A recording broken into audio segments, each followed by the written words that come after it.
Hi guys. So, like I was saying, when it comes to shelters, there are ones that you can go to depending on where you're at. Um, how to get information if you're not having access with like computers and things. You can go to your local library. They should have computers for you to use. There are also, like, you can always ask the librarian to see if they have any local shelters or things around the area that might be able to help you in your situation. If if you're in a place where they have like food stamp and things, try to see if you can get it because it will help you when you're trying. It comes in clutch when you need it, okay? It's important to like be able. Okay, when I was living on my own, I worked a lot, but I couldn't always get groceries and things because I had to pay my bills and I didn't have any food in the fridge. So in order to get it, and I couldn't go to the store, I would go to like places where they have like food donations. And again, I will always just say that like it's just for me because I was living on my own, but I worked all these hours and bills and inflation was like, forgive me for my French guys, but it was a motherfucker. Okay, it was insane. Food stamp, if you have a family, right? I advise you guys to get it because it helps. It helps you to get your groceries and things that you may need that are available without you having to spend your own pocket money. If you're a single parent and you have a child, like a small child, like a baby or an infant, if you live in a country or a place where food stamp and WIC is available, take it. WIC will help you.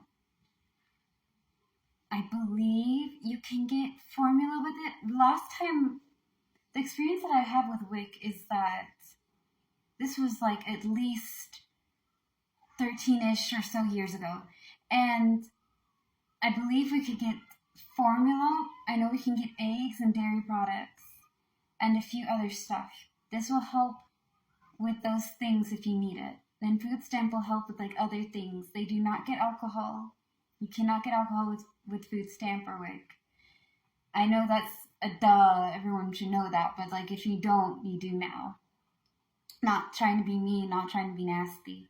And no smokes. Food stamp is exactly how the name says. It's for food. It's for like meats and dry food and canned food and things of that nature for you to get. And they should give you, I think, a set amount every month that they'll put in your food stamp card. And you can just go out and use it as needed to. When it comes to WIC, I believe it's set up the same way. It's been a while since I had to use it.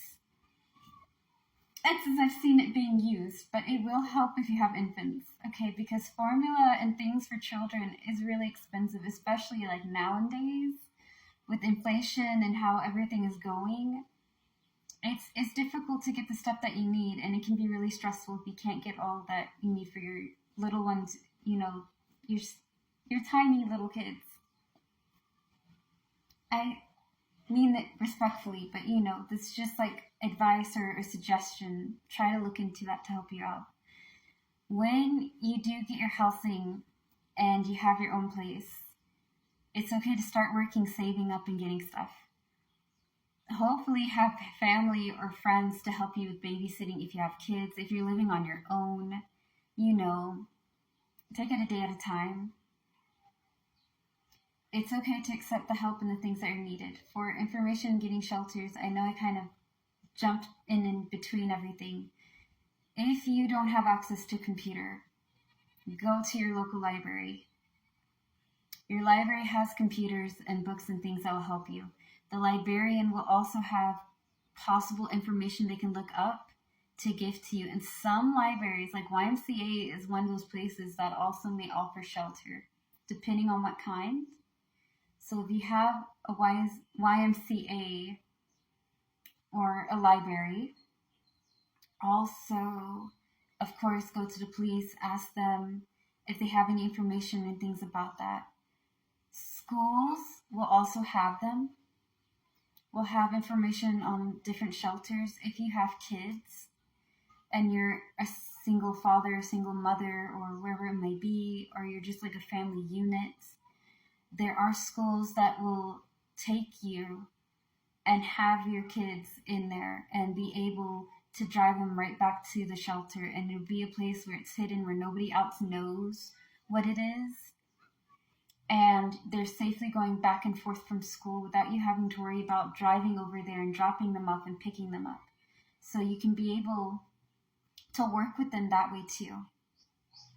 Just advices for things more on shelters and stuff to help you out if you're in that situation where you need it. Another thing is, I cannot strain about how much of an emotional impact it takes. It's okay to feel your feelings in a healthy manner and be able to take one day at a time. You're going to have your highs and you're going to have your lows. And sometimes relationships, I'm looking at my tea, so sorry about that.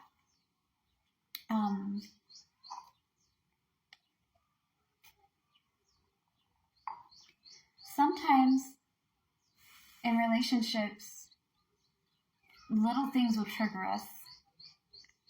I'm going to go and touch about dealing with more of a manipulative type of relationship, like a narcissistic or sociopathic or even a psychopath kind of relationship. Because those individuals really tend to use manipulation as their go-to. And one of the heavy manipulations is gaslighting. I advise all of you guys, if you're going through a really nasty thing and you feel like the manipulation is on top, watch this movie called Gaslight. It's like a 1954 kind of movie.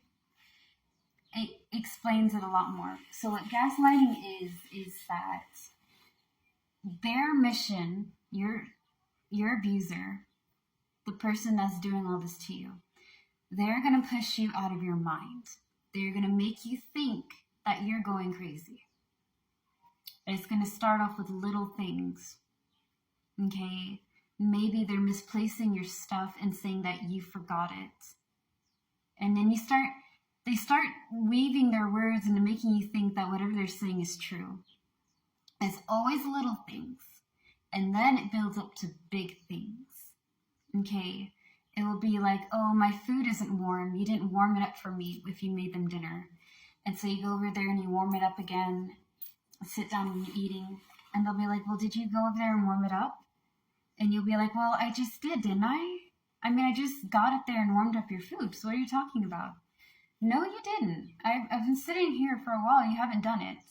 Or, you put your keys over here and they move your stuff around, making you think that you forgot something. Then it gets into sounds like doors, lights, and just things that are making you think that now you're going crazy.